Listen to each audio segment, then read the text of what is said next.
So it's your birthday and you are celebrating another year of life and you're choosing some of your favorite foods. And by the end of the weekend, you're noticing you don't feel so hot. You feel a sense of heavy weight. The sun is just not as bright as it has been. Your muscles are crampy and achy. If you are experiencing that, then you're maybe suffering from the consequences of foods that are high inflammation. Things like wheat, gluten, other grains, all the additives that are in store-bought wheat products, and they cause inflammation. They cause it in your gut.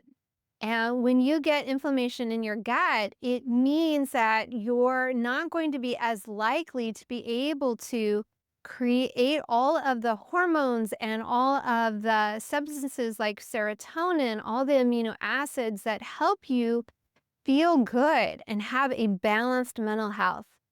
And that was me. Just this last weekend, I indulged in homemade biscuits with jam and dinner rolls. It was my birthday and I cheated a bit. And by Monday, my husband was really irritating. He wasn't anything more than his normal self, but the weight of the world was on me again. And my emotional and mental health just felt like people were dragging their nails down the chalkboard. That's what happens for me when I cheat.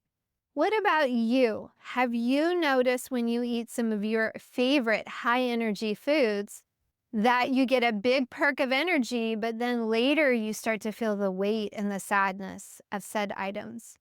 If so, then you're probably struggling also with inflammation in your body. And it might be time to take a look at that. I'm Melissa Kelly with Rising Hope Counseling, and I hope that this video sparks your curiosity to discover more about what's going on in your body, down in your microbiome of your gut, in your brain health, and how you are processing your world. Is your mood stable? Are you emotionally engaged? And if so, amen. And if you're struggling, then this is a great place to start and explore what's going on in my body and how is it affecting my mental health. One of my favorite books is this one. It's called Brain Energy by Christopher Palmer. He's an MD. He's a Harvard researcher and mental health psychologist type doctor. And he's spent the last 20 years just combing all the research and really trying to understand, why don't we know what causes mental health problems? Why don't we understand yet what center of the brain is causing that? And that's because the research doesn't state that our mental health issues are really a disease. They're behaviors. They're the consequences of what is going on in our body. He is a huge proponent of encouraging people to embrace a ketogenic diet, a carnivore diet, to really reduce the grains out of their diet, reduce the sugars, reduce the additives and dyes and things that are in food these days, to really help our bodies get back to a more natural eating state. And when we do, we find that the inflammation goes down in our body. And when there's less inflammation, then our guts are better able to process our foods. Our brain is able to have the amino acids that it needs to help balance our mood. Serotonin starts in the gut. 95% of serotonin is made in your gut and then travels throughout the body and into your brain. It is a key component linked to your physical and mental health via mitochondria function of your metabolism. If your gut is inflamed, you are not going to be able to absorb everything you need to balance your mood.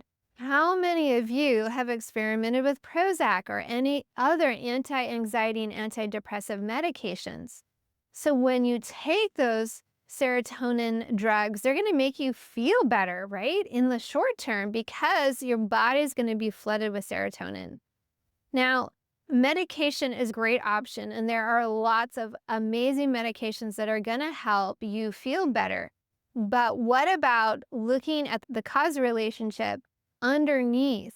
Let's look at our gut.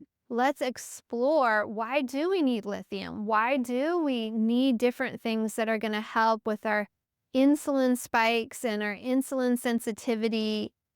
I love that Dr. Palmer says that all mental health issues are an inflammation issue, and every inflammation issue starts with the gut.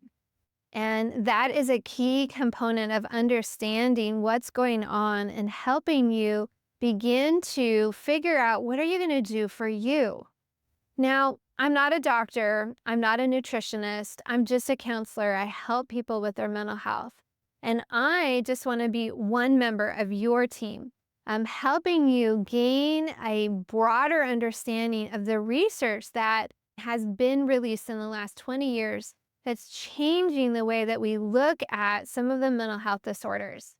And you can absolutely make some major changes to your diet, but you need to do that under the care of a physician. Don't just stop your medication. Really do some research, do some discovery, watch YouTube videos. I'll link Dr. Palmer's video in the notes. Watch that and then start asking questions. Then take it to your doctor. Research who might be in your community who has part of this newer understanding and join their practice. Get your healthcare from people who are going to help you. Now, one of the things that Dr. Palmer states is that not every medication for mental health is actually going to be good for the mitochondria of our cells. So the mitochondria are the powerhouse, and they power our cells in our entire body. And some mental health drugs may make us feel better in the short run, but they're going to also have significant side effects for the long-term outcome of your life, like increases in diabetes, obesity, heart problems, like all kinds of crazy stuff. And it's time to do the research for yourself. A really interesting study that Dr. Palmer talked about is a study of people in inpatient treatment for alcoholism. And they found that they did one group eating this typical standard American diet, and another group, the control group, and they put them on a ketogenic diet. They found that those people had a massive reduction in the need for benzos and other medications for muscle tightness and the side effects of coming off of alcohol. They had way less inflammation in the brain, and they were able to work through their treatment in a much healthier way. There's some amazing components out there for all different areas of mental health issues, including addiction. So don't take my word for it. You do the research, you explore, and find out, is this helpful for you?